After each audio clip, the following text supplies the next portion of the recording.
खुला ऐलान है मोदी सरकार को, हमारे कर्मचारियों को अगर रोटी नहीं दी तो हम भी तुम्हारे एकदम सामने आपका प्रचार करेंगे कि आप किस तरीके से हमें परेशान करते हो। सरदर्दी कम हो जाए वही बहुत है। हम किसी भी चीज से नहीं डर रहे हैं, ना घबरा रहे हैं। ये काफिला बढ़ेगा घटेगा नहीं, हम कदम से कदम मिला के अपने भाइयों के साथ, अपने साथियों के साथ, अपनी महिलाओं के साथ लड़ेंगे। साथियों लड़ोगे ना?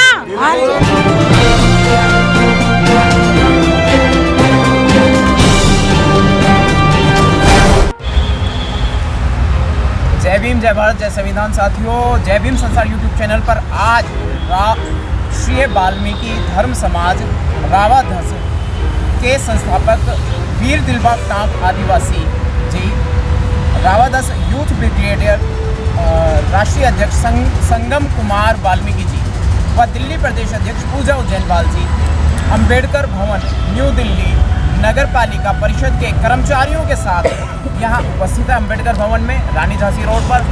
और मैं जानना चाहूँगा कि आज ये आपकी टीम, आपकी यूनिटी कर्मचारी क्यों इकट्ठे हुए, क्या कारण है? जी, मेरा सभी साथियों को जय भीम, जय भारत, इंकलाब जिंदाबाद। साथियों, जो हम लोगों ने 6 मार्च को न्यू दिल्ली नगर पालिका परिषद के कर्मचारियों के संबंध में प्रदर्शन किया था, तो उस प्रदर्शन को कुचलने का कार्य किया गया भ्रष्टाचारी अधिकारियों के माध्यम से। उस आंदोलन को विफल बनाने का पूरा षड्यंत्र रचा गया, लेकिन हम लोगों ने हार नहीं मानी और हम लोगों का संघर्ष लगातार जारी है, जिसमें हमारे एनडीएमसी के समस्त कर्मचारी उपस्थित हैं। और जो विभागीय अधिकारियों द्वारा हमसे सूची मांगी गई है, उसी सूची के तहत हम संघर्ष कर रहे हैं। और हमारा अभी आंदोलन कोई ख़त्म नहीं है। इसमें हमारे संस्थापक राष्ट्रीय अध्यक्ष वीर दिलबाग टांक आदिवासी जी भी हैं, तो वो बताएंगे कि आज। जी बताएं थोड़ा। सभी साथियों को जय वाल्मीकि, जय भीम, जय रविदास। साथियों, आज हमारे साथ हम कम 10 दिन से एनडीएमसी के जो सर्विस कर रहे हैं लोग, और जो डेथ केस वाले हैं, जो उनके लिए हम कार्य कर रहे हैं। हमने 6 तारीख को जो प्रदर्शन भी किया था, तो बीजेपी सरकार के कुछ नुमाइंदे लोग हैं यहाँ पे दिल्ली में, राजीव बब्बर जी, उन्होंने हमें आश्वासन दिया है कि आप लिस्ट बनाइए और 2-3 दिन में मैं ज्वाइनिंग लेटर, कम से कम 200 बंदों को ज्वाइनिंग लेटर दिवा दूंगा। तो इसीलिए हम एनडीएमसी के सारे कार्यकर्ताओं को इकट्ठे करके कह रहे हैं कि भाई जल्द से जल्द लिस्ट बनाइए और आपका रोज़गार लग जाएगा, क्योंकि इलेक्शन से पहले पहले आपको ज्वाइनिंग लेटर मिल जाए तो अच्छी बात है और सभी की मेहनत के साथ काम हो जाए तो हमारे लोगों को रोज़गार मिल जाए। आज हमारे लोग इतनी महंगाई में त्राई माम कर रहे हैं, 12-12, 18-18 हज़ार में लगे हुए हैं, तो उनके घर की रोजी रोटी चले, वो भी अपने बच्चे को पढ़ा सके, वो भी इस दुनिया में आ सके। तो जय वाल्मीकि, जय भीम, जय रविदास। साथी बोलेंगे। जो हमारी पूजा उज्जैन जी हैं, जो दिल्ली प्रदेश अध्यक्ष हैं, जो एनडीएमसी कर्मचारियों की समस्याओं को लगातार अपनी जान पे जोखिम डालकर खेल रही हैं, तो जी बताएं। जय वाल्मीकि, जय भीम, जय भारत, जय संविधान। मैं पूजा उज्जैनवाल, जो एनडीएमसी के लिए संघर्ष कर रही हूँ, अपने टीएमआर कर्मचारियों के लिए, जो मतलब टेम्परेरी मिस्टॉल पे जो काम कर रहे हैं। 2014 से लगातार कर्मचारियों को निकाला गया है, बिना जानकारी के इनको परेशान किया गया है, इनको हटाया गया है, इनको हर तरीके की मुसीबत झेली जा रही है। इन्हें अपने घर के जो स्थिति इनके घर की है वो यही जानते हैं, या हम लोग वो के सामने जो बात आती है वो पता चलता है। बाकी हमने जो 6 मार्च को प्रदर्शन किया, हमारा प्रदर्शन 16 से 20 मिनट तक का चला। हमारे समर्थन में जितने अध्यक्ष आए हुए थे, हमारे जो अलग अलग यूनियन, अलग अलग संगठन के जितने हमारे समर्थक आए हुए थे, उनको भी घसीटा गया, उनके भी गरबान पकड़ के उनको गाड़ियों में डाला गया, उनके साथ बदतमीजी करी और हमें प्रदर्शन से रोका गया। हमारे कर्मचारी जो सबसे ज़्यादा निचले पायदान पे हैं, यानी कि एनडीएमसी से उनका कोई लेना देना ही नहीं हो गया, मतलब कि जैसे हटा ही दिया है, उनको अंदर जाने तक की अनुमति नहीं है हमारे टीएमआर को। इस देश में जो रोटी मांगता है उनको सलाखों के पीछे डालने का काम ये सरकार कर रही है, हमारे लोगों को परेशान करने का वो जो काम ये सरकार कर रही है। तो मैं बताना देना चाहती हूँ कि हम वोटर ही नहीं हैं, हम सपोर्टर ही नहीं है, हमारे भी पेट है, हमारे भी परिवार है, हमारे भी लोग परेशान हैं। हमें भी अपने लिए रोटी चाहिए। हम नेताओं को बिठाना जानते हैं तो उतारना भी जानते हैं। हम हर तरीके से लड़ना जानते हैं। हम अपने घर परिवार के लिए लड़ेंगे, मरेंगे, मरने को तैयार है, लेकिन अपने पेट पे लात मारने के लिए तैयार नहीं है। और हमारा संघर्ष जारी रहेगा। जो हमने 16 मार्च को प्रदर्शन किया, आगे भी प्रदर्शन जारी रहेगा। कटोरा प्रदर्शन होगा, झाड़ू प्रदर्शन होगा, और जब तक हम प्रदर्शन करेंगे हमें कोई लेना देना नहीं है आचार संहिता से भी, और कोई सी चीज से कोई लेना देना नहीं है। हम ईवीएम मशीन तक पहुंचेंगे अगर हमारी मांग पूरी नहीं हुई तो। क्या आपका मुद्दा राजनीतिक है? राजनीतिक नहीं है हमारा तो ईवीएम का नाम लिया? ईवीएम का नाम इसलिए लिया कि जो सत्ता में बैठे हुए हैं उनके कानों तक हमारी आवाज नहीं जा रही है। जो एनडीएमसी में जो अपनी सीट घेरे बैठे हुए हैं, जिनको अपना मतलब चल रहा है, इनकी रोटी इनकी चल रही है, इनके अपनी सैलरी मिल रही है, और हमारी तरफ कोई देख नहीं रहे। शायद ये ईवीएम मशीन के का जो चश्मा चढ़ा हुआ है, उस चश्मे को भी तोड़ा जा सकता है। एक तरीके से आप चुनौती दे रहे हैं सरकार को? बिल्कुल चुनौती है। हमने एक बार मौका दिया, 2 बार मौका दिया, अब तीसरी बार मौका देंगे तो 5 साल के लिए फिर रोएंगे हम। अभी आपने बताया कि पुलिस की प्रताड़ना हुई थी आपके पिछले आंदोलन में जी, तो क्या आप उसको भूल गए? उससे दहशत नहीं बैठी आप? नहीं, उससे और जागरूकता हुई है।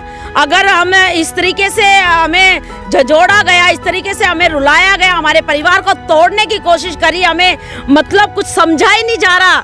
एक वक्त ऐसा होता था कि नेता जनता के नाम से घबराते थे। ये घबरा क्यों नहीं रहे? ये ईवीएम का शायद है। और देखो, हम तो जी बिल्कुल अनपढ़ लोग हैं, हमें कुछ नहीं पता। हमारे पेट का पता है, ना हमें आचार संहिता के बारे में पता, ना हमें धारा 144 का पता, ना हमें किसी चीज का पता। हमारे जो पेट है उसका पता है कि हमें अपना परिवार किस तरीके से चलाना है। हमें भीख मांग के भी चलाना है तो हम एनडीएमसी के गेट पे और मार्केट में और अपनी कॉलोनियों में भीख मांगना पसंद करेंगे, लेकिन झुकना पसंद नहीं करेंगे किसी भी रूप से। वो लोग उठा के आपको अंदर कर देंगे, आपके लोगों को अंदर कर देंगे। हाँ तो ले चलो ना, ले चलो। हमारे बच्चे जो हैं उनको भी ले चलो। बाहर कमा के खाने से अच्छा है घर में अंदर जेल में बैठ के खाना खाएंगे। हमारे बच्चे बाहर भी अनपढ़ थे, अंदर भी अनपढ़ रह लेंगे। हम जो इधर उधर भटक रहे हैं, रोडों पे भटक रहे हैं, उन जो फालतू की जो बातें होती हैं, जो टिप्पणियाँ होती हैं कि जी ये बेरोजगार घूम रहे हैं, या हमें किराया देना होता है, या अपने परिवार को देखना पड़ता है, किसी की माँ बीमार है, किसी की बेटी बीमार है, किसी का एडमिशन कराना है, उनसे तो मुक्ति मिलेगी। वही हमारी सरदर्दी कम हो जाए, वही बहुत है। हम किसी भी चीज़ से नहीं डर रहे हैं, ना घबरा रहे हैं। तो आप कंटिन्यू रहेंगे अपने आंदोलन पर? बिल्कुल, ये काफिला बढ़ेगा, घटेगा नहीं। हम कदम से कदम मिला के अपने भाइयों के साथ, अपने साथियों के साथ, अपनी महिलाओं के साथ लड़ेंगे। साथियों, लड़ोगे ना? जीतेंगे। पूजा जी, संघर्ष करो। हमारे साथ है। कर्मचारियों के पेट से पुलिस और प्रशासन का क्या लेन देन है? पुलिस प्रशासन तो बीच में आती है ना, जो हमारी सुरक्षा के लिए, जो हमें सुरक्षा देनी चाहिए, वो हमारे साथ ही ऐसा खींचातानी करती है। वो हमारे लिए ही मतलब मुसीबत का कारण बन रहे हैं। ऊपर से ऑर्डर हो जाता है क्योंकि इनकी तो रोटी चल रही है, इनकी तो नौकरी है, ये तो कर रहे हैं, लेकिन हमें इस तरीके से मारना, झंझोड़ना, हमारी महिलाओं को दौड़ा दौड़ा के पकड़ा गया। हमारे जो समर्थन में आए हुए थे फौजी भाई, उनकी गरबाने पकड़ी गई। हमारे जो और हमारे साथी हैं जो दिल्ली से बाहर से भी आए हुए हैं, उनको भी बेरहमी से पकड़ के गाड़ियों में भरा गया। ये बर्दाश्त नहीं होगा बिल्कुल भी। कुल मिलाकर के आपके इस पूरे वक्तव्य का मतलब यही है, इस चुनौती का मतलब यही है कि सरकार आपसे, पुलिस प्रशासन मिलके आपसे रोटी छीन रहा है। रोटी छीन रहा है। देखो, मैंने जंतर मंतर पे भी कहा था, आज फिर से कहती हूँ कि सरकार चलानी आती तो सबसे पहले रोजगार दिया जाता, लोगों को रोटी दी जाती, ताकि वो तुम्हारे ख्याल ही नहीं करते, तुम्हारी तरफ देखते ही नहीं। अपने घर दे तो रहे हैं। कौन सा राशन चल रहा है? कौन से राशन कार्ड चल रहे हैं? सारे राशन कार्ड। रोजगार दे दो। नहीं, रोजगार। हमें फ्री का कुछ नहीं चाहिए, बिजली पानी बस कुछ नहीं चाहिए, राशन कुछ नहीं चाहिए। जो फ्री का राशन लेने जाते हैं उसमें भी 50-100 रुपए का पेट्रोल फूक के जाते हैं। हम जो गुलाम बन रहे हैं, इस गुलामी से हमें आजादी से चाहिए। पेट भर जाएगा, 5 किलो में 4 किलो, 5 किलो में 4 किलो। माननीय श्री नरेंद्र सिंह मोदी जी ने अंशुमन कार्ड की अनुमति तो दे दी है पूरी इंडिया में, लेकिन हम अंशुमन कार्ड अप्लाई करने जाते हैं आज की डेट में, उसमें भी एक ऑप्शन आता है कि दिल्ली स्टेट का कोई एम्प्लॉयड नहीं होगा उसमें। ऐसा क्यों? अदर स्टेट के लिए क्यों है वो? मैं यही पूछना चाहता हूँ, क्यों है वो? हमें रोटी नहीं चाहिए, हमें रोटी नहीं चाहिए बिल्कुल भी, लेकिन हमें ये चाहिए। खाली एक ही जुर्म है कि दिल्ली के अंदर खाली यही जुर्म है लोगों का कि इनको हम गद्दियों पे बिठाते हैं। ये सबसे बड़ा जुर्म करते हैं, क्योंकि ये लोग हमारी तरफ देखते नहीं हैं, और ऐसे अगर देखते भी हैं तो बड़ी घृणा से देखते हैं ये लोग, और ये घृणा हमें नहीं चाहिए। हमें तो नौकरी चाहिए, नौकरी चाहिए, नौकरी चाहिए। बात ठीक है, आपने कहा घृणा से देखते हैं, तो नौकरी क्यों देंगे आपको? और घृणा से देखने का मूल कारण क्या है? मूल कारण ईवीएम मशीन है, क्योंकि ईवीएम मशीन जो है चश्मा चढ़ा हुआ है, और उसके बावजूद भी अगर हम बटन दबाते हैं किसी भी पार्टी पे तो जाता इन्हीं के पास है। तो इन्होंने बहुत बड़ी गड़बड़ कर रखी है ईवीएम मशीन के अंदर। आपको लगता है सरकार को बदल के ईवीएम को हटा के आप अपने हक अधिकार ले सकते हैं? बिल्कुल ले सकते हैं। दोनों तरफ आमना सामना होगा। हमारा हक मिलेगा और उन्हें उनकी वोट मिलेगी। जो पार्टी हमें रोटी देगी, जो पार्टी हमारा हक अधिकार देगी, हम उनके समर्थन में रहेंगे। मोदी जी कहते हैं कि गरीबी हटा रहे हैं हम। ये तो गरीब को ही हटा रहे हैं। आपकी संस्था के मुट्ठी भर लोग हैं, ये सरकार गिला पाएंगे? जी देखिए, आपको शायद 1 जनवरी 1818 का इतिहास तो पता ही होगा कि 500 महारों ने 25,000 पेशावरों की सेना को ध्वस्त करा। तो हम मुट्ठी भर लोग ही इतिहास रचते हैं। आप उन्हीं के वंशज हैं? जी बिल्कुल, उन्हीं से हमारी प्रमाण। तो हमारे तो सर कटे थे, धर लड़े थे। बिल्कुल जी। हमारे दोबारा सरकार को भीमापुरी गांव की सीधे तौर पे चुनौती दे रहे हैं क्या? देखिए, अपने अधिकार की रक्षा के लिए अगर हमें उनकी ही रणनीतियों को अपनाना पड़ेगा तो बिल्कुल नहीं चूकेंगे, उन्हीं की नीतियों से प्रहार करेंगे। तो कुल मिलाकर के एनडीएमसीए के कर्मचारी हमारे सामने मौजूद है, स्क्रीन पर आपको दिखाई दे रहे हैं। जय भीम संसार यूट्यूब चैनल पर, एंटी क्राइम न्यूज चैनल पर रोजी रोटी की ये लड़ाई है, जिसके खिलाफ ये बगावत शुरू हो चुकी है, और ये डटे रहेंगे, आंदोलन चलते रहेंगे, ना पीछे हटे ना हटेंगे। देखिए, अगर सरकार किसी भी नीतियों को गलत तरीके से लागू करेगा तो उसको हम लोग स्वीकार नहीं करेंगे, क्योंकि ज़्यादातर हम देख पा रहे हैं हमारी कम्युनिटी में जितने भी दबे कुचले वर्ग के लोग हैं, जो 4th क्लास के एम्प्लॉयज़ हैं, 3rd क्लास के एम्प्लॉयज़ हैं, उनके ऊपर कॉन्ट्रैक्ट बेसिस जैसे योजनाएं बनाकर उनके सरों पर ज़बरदस्ती मारी गई हैं। जबकि हमारा शुरू से ही ये सरकार को संदेश रहा है कि भाई प्रथम श्रेणी को भी कॉन्ट्रैक्ट बेस पर लागू किया जाए, क्योंकि प्रथम श्रेणी के अधिकारी हम लोगों का शोषण करते हैं मिलकर। तो हमारा उद्देश्य, अगर देश की अर्थव्यवस्था कमज़ोर है तो अर्थव्यवस्था समान रूप से सभी के ऊपर लागू की जानी चाहिए, ना कि सिर्फ दलित लोगों के लिए, ना कि सिर्फ दबे कुचले लोगों के लिए। और दलित समाज में कोई विशेष जाति नहीं आती है। जो पीड़ित है, जो प्रताड़ित होता है, उसी को बाबा साहब ने दबे कुचले का नाम दिया था, ना कि किसी जाति विशेष का नाम दिया था। जी, तो पीड़ित वर्ग सामने है एनडीएमसीए कर्मचारियों के रूप में, और ये सरकार से अपने हक अधिकारों की, यानी कुल मिलाकर सीधे तौर पे सीधे शब्दों में कहा है कि रोजी रोटी की मांग कर रहे हैं, जिसको सरकार को छीनने का अधिकार नहीं है। यदि कोशिश करेंगे तो उनका शासन प्रशासन हिला दिया जाएगा, गिरा दिया जाएगा, ईवीएम हटा दी जाएगी। देखिए, दिल्ली का जीता जागता प्रमाण है हमारे सफाई कर्मचारी भाई।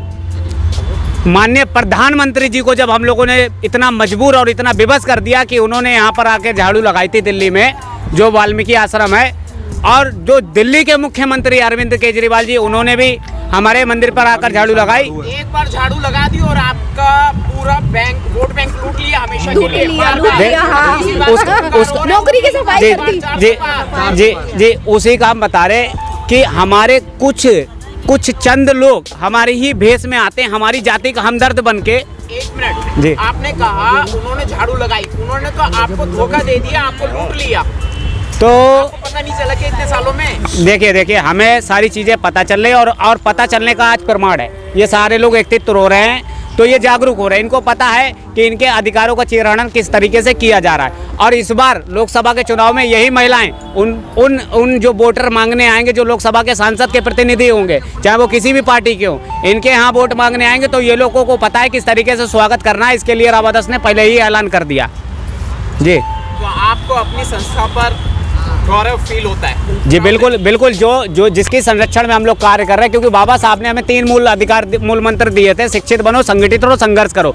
तो हम लोग शिक्षित हो रहे हैं, धीरे धीरे जागरूक हो रहे हैं और संगठित भी हो रहे हैं। संघर्ष हम लोग करते ही हैं। तो बाबा साहब के जो 3 मूल मंत्र थे उन लोगों को हम लोग ने अपनाया है, हमारी माता नारी शक्ति ने अपनाया है और एनडीएमसी की लड़ाई हम लोग जीतेंगे, ये हम लोगों को पूरा विश्वास है और इसका जल्द ही लोगों तक परिणाम भी पहुँचेगा। समय तक रिजल्ट लेके आ जाएंगे आप?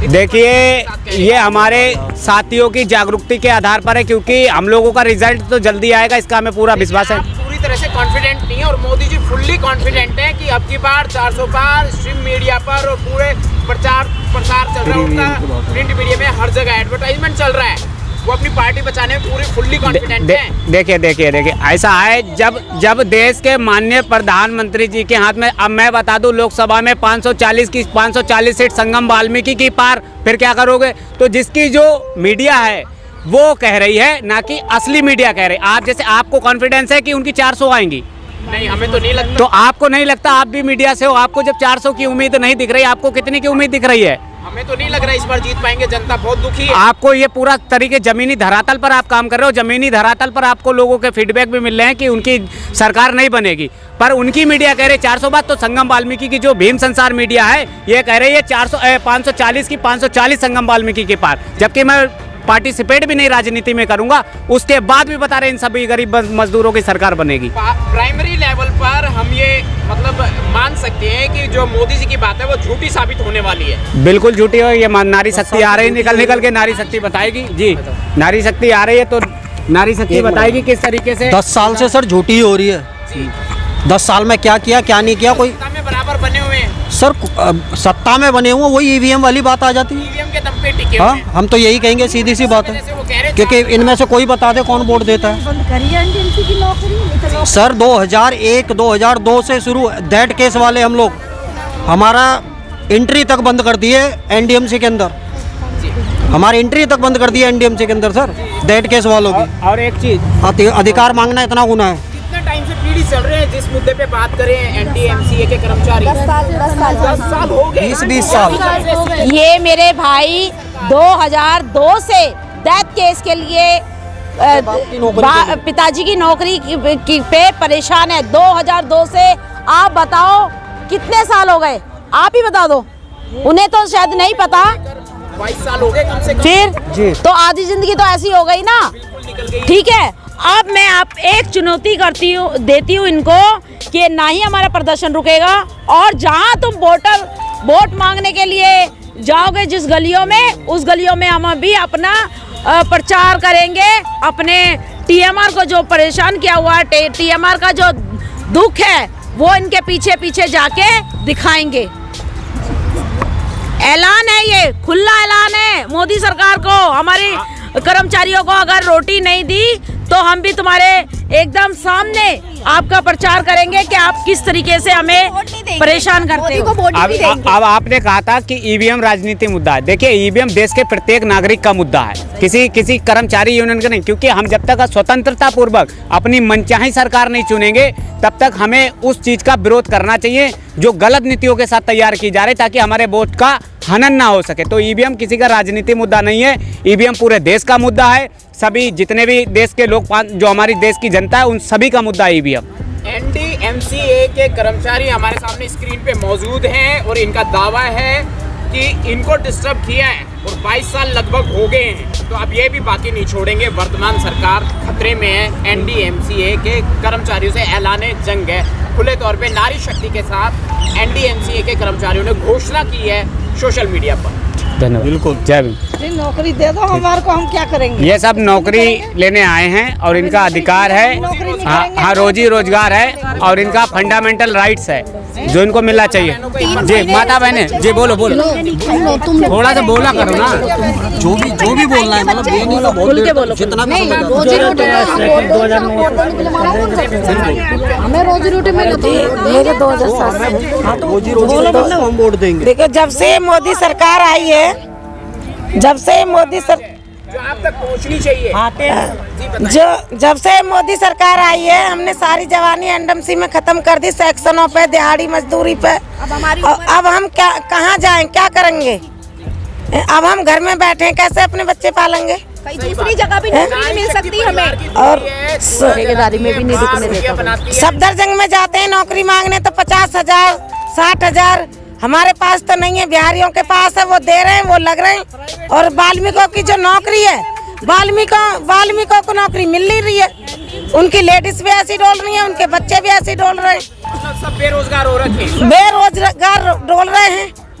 जिनके पास पैसा है उनको नौकरी मिल रही है सफदरजंग में भी प्राइवेट, जिनके पास नहीं है वो बेचारी घर बैठे हैं। पैसे देके मिलती है क्या? हाँ, सफदरजंग में तो पैसे देके मिलती है। ऐसा ही चल रहा है और कुछ नहीं है। 5,000 से 90,000 तक की घूस दी जाती है और जो ठेकेदार, हाँ जी, 5,000 से 90,000 तक की घूस दी जाती है। जो एक छोटा सा सफाई कर्मी होता है और जो एक गार्ड की नौकरी करता है, वो 5,000 से 90,000 तक की घूस देता है, जिसको ठेकेदार, इनके जो उसको क्या बोलते हैं, सुपरवाइजर, ये जब मर्जी एलिगेशन लगा के जब मर्जी इनको भगा देते हैं। 3-3 4-4 महीने की सैलरी रोक दी जाती है। एनडीएमसी में ही जो महिलाएं शौचालय पे काम कर रही थी, उनकी सैलरी 18,000 होनी चाहिए, जबकि उनकी सैलरी 2 टाइम मतलब डबल ड्यूटी लेने के बाद 11,000 रुपये मिल रही है। उसमें भी इन्होंने खुद 30,000 रुपये भरे हैं और वो 4-4 महीने की सैलरी उनकी रोकी गई और इनको भगा दिया गया। वो 250 महिलाएं बेचारी वहाँ एनडीएमसी के गेट पे रो रही थी और उन्हें आज तक एनडीएमसी के गेट के अंदर एंट्री नहीं है। ये खुलासा है। ले बोल कुछ। क्या बोलो, हम अपने आप से बहुत दुखी है। जो हमारा अपना आप से क्या, हमारा सरकार से दुखी, मतलब अपना आप से दुखी। जब हमारा काम ही नहीं मिलेगा, रोजी रोटी नहीं मिलेगा तो दुखी है। और क्या बोले, बस मोदी जब से आया, जब से हमारे पास तो बेरोजगार है। लो आगे बोलो। हमें किसी सरकार से कुछ नहीं चाहिए, हमें नौकरी चाहिए। जो हमारे को नौकरी देगा उसी की सरकार होगी। हाँ, हमारे बच्चे पहले भूखे प्यासे मर रहे हैं, हमारे नौकरी नहीं है हमारे पास। हम तो जब पैसा नहीं है तो हमारे पास नौकरी नहीं है। जिनके पास पैसा उन्हें नौकरी मिल रही है। जो हमसे बाद में आए वो पक्के होके बैठे, हम ऐसी कैसी बैठे। सेक्शन कराते हटा देते हैं, सेक्शनों में भी नहीं है। सेक्शन आती थी वो भी बंद कर दी हैं। ये मोदी ने हमारे साथ ऐसा कराएगा कि जो पैसे वाले उनको सब कुछ दे रहे हैं। कहाँ से अपने बच्चे पाले, कहाँ से उनकी ब्याह शादी करें, ना घर रहने को मकान ना कुछ है, तो कहाँ से ले हम? जी सही बात है। प्राइवेट किराए वाले भी आजकल किराए सारा का सारा रास्ता बंद कर रखा है। हमारा मुद्दा एक ही चीज को लेके, हमें नौकरी चाहिए बस, और कुछ नहीं चाहिए। हमें रोजगार चाहिए, हमें बस। हमारे बहुत भाई बहन बहुत परेशान हो चुके हैं, हमें नौकरी चाहिए बस। हमें कुछ नहीं चाहिए, हमें नौकरी चाहिए बस, रोजगार चाहिए हमारे आने वाले बच्चों के लिए। पेंसिल भी बंद कर दी, ये भी नहीं कि पेंसिल भी मिल रही है, कुछ भी नहीं मिल रहा। कम से कम नौकरी तो दे दो, किसी चीज से तो जिए हम। सही बात है। रोटी हमारे किस बच्चे चीज़ से जिए, ये बताओ आप। कुछ नहीं, उनके बच्चों को ब्याह शादी करने कुछ भी नहीं है, कहाँ से करेंगे? हमारे कई हजार पद खाली पड़े एनडीएमसी में, जो ठेकेदार काम करा रहे, एक कर्मचारी से 2-2 कर्मचारियों के काम करा रहे हैं। ये जो पद ही भर जाएंगे, हमारे रोजी मिल जाएगी, हमें रोटी मिल जाएगी, हम उससे भी संतुष्ट हो जाएंगे। सरकार खत्म करी जाए, एनडीएमसी लाई जाए बस। हाँ, तो सबको नौकरी दिए तो हमें भी नौकरी दे दो, हम अपने उसमें रह जाएंगे। जो हमें नौकरी देगा हम उसी के गुण गाएंगे। हमें यूनियन नहीं बनानी, हमें नौकरी चाहिए बस। हम यूनियन बनाने के लिए नहीं आए, क्योंकि हम घर गृहस्थी वाले हैं। अगर हम यूनियन बनाएंगे तो घर में क्या करेंगे? बहू बेटी हम घर से निकल के कभी घर के अंदर बोले भी नहीं होंगे। अब ये देखो ना, हम किस मारे बोल रहे हैं? क्योंकि हम परेशान हैं अपने घर से, हम तो थाने तक नौकरी बंद से। हो जाएंगे, जैसे कहेंगे हम वो सब कुछ कर लेंगे। हम मैडम के साथ में रहेंगे, हमें नौकरी चाहिए। नौकरी दे दो, हमें कुछ नहीं चाहिए। बिल्कुल जी चलता रहेगा। बिल्कुल बिल्कुल बिल्कुल बिल्कुल चलता रहेगा ऐसा। आज 50 है, 500 भी होंगे जी, 5000 भी होंगे जी, 50,000 भी होंगे जी। बारहवीं समाज बहुत ताकतवर है। अभी मोदी जी को अंदाजा नहीं है चीज का। जो उठाना जानता है वो गिराना भी जानता है, जो बैठाता है ना वो उतारना भी जानता है जी, जो बैठाता है ना सीट पे उतारना भी जानता है। ये सब कुछ और जनता के हाथ में यारी बिहारियों को दे रहे हैं। हम जैसे वाल्मीकि के तो आधे बैठे हुए, आधे लगे पड़े। लिखी सो, तू भी बोल। और क्या बता अपने दुख के क्या